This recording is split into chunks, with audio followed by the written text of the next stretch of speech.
So for people to listen to the whole conversation, they can go on and listen to the live stream. Yeah.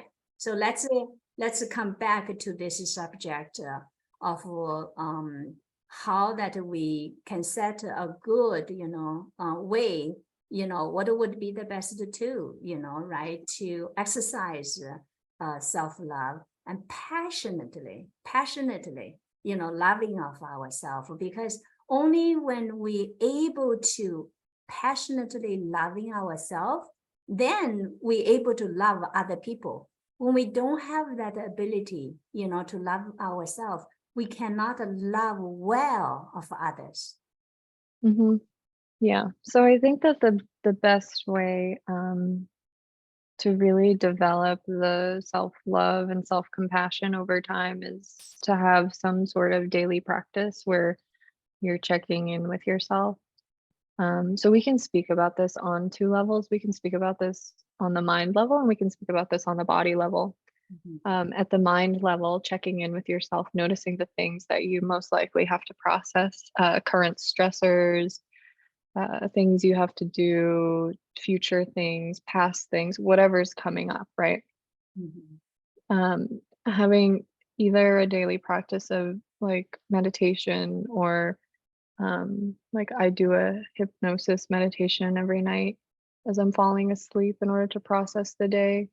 And also when we move into the body level, you can have some sort of yoga practice, breath work practice. But when you're working with the body, I do believe that everybody's sort of self-love, self-compassion process most likely is going to start within the body, just because it is the closest thing to us that's like a physical substance. It's the easiest thing to work with. So I think that if you look at methods like somatic experiencing or anything that sort of has to do with that, the Rosen method, there are a lot of different sort of body experiencing methods. The whole reason that those things work is because you are experiencing the body, noticing inside of the body where things are happening, and just completely accepting them and being compassionate with them.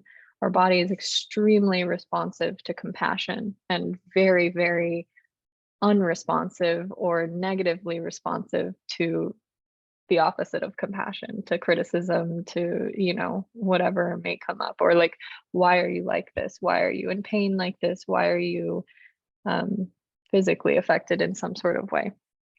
So you can always start there, and oftentimes certain meditations and like yoga nidra, things like that will start there, where you're just noticing places in your body. So to start, just notice your response to those places in the body as you move through the entire body, right? And sometimes there can be a lot of stuff that comes up that's going to be negative or related to past traumas or things like that. And, can you sit with that and accept it and hold space for it?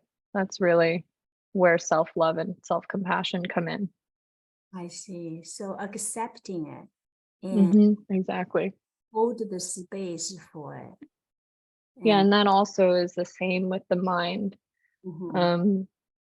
Thoughts come up, or things that you need to process come up. Sometimes I personally get really frustrated if I'm still dealing with things from, over a decade ago, right? And like, why am I not over this yet? But I have to stop myself and be like, well, it's okay. Like, this isn't some sort of set timeline, right? Like, I don't need to set some sort of parameters around this. Like, it's going to take however long it takes to process something. So yes, so not setting up like these mental restrictions, right? And accepting of just let it naturally flow, right? Otherwise, is in many ways is that these mental restrictions, it just becomes self-judgment. Right, exactly. Yeah, and self-judgment is it really impedes everything.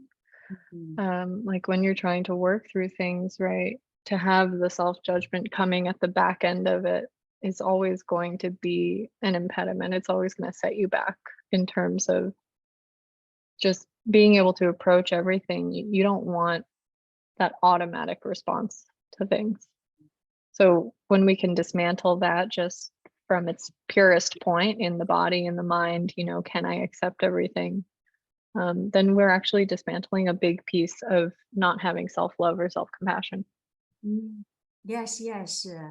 Yeah, so very often is that, like it's sometimes, we so difficult to catch these because sometimes, from the societal pressure or whatever the way you grow up, you had these restrictions kind of like, set in the head, and then because of that, and then when you are doing self-judgment, you're not even noticing, that it's a limited perspective on the happening rather than actually, is holistic, Right. And this is why, a practice like meditation has proven so beneficial in studies and in the world, just because it's really forcing you to become aware of every thought you're having, right? It's showing you who you actually think you are inside, right? What your thoughts are, what's going on, what your conditioning is. It's really, even if you're not using it to the point of, becoming enlightened or something, it really is just going to show you exactly what you need to see, exactly what you need to sort of dismantle about yourself and break down about yourself that's been limiting you in your life. Yes, yes. That's wonderful. Yeah.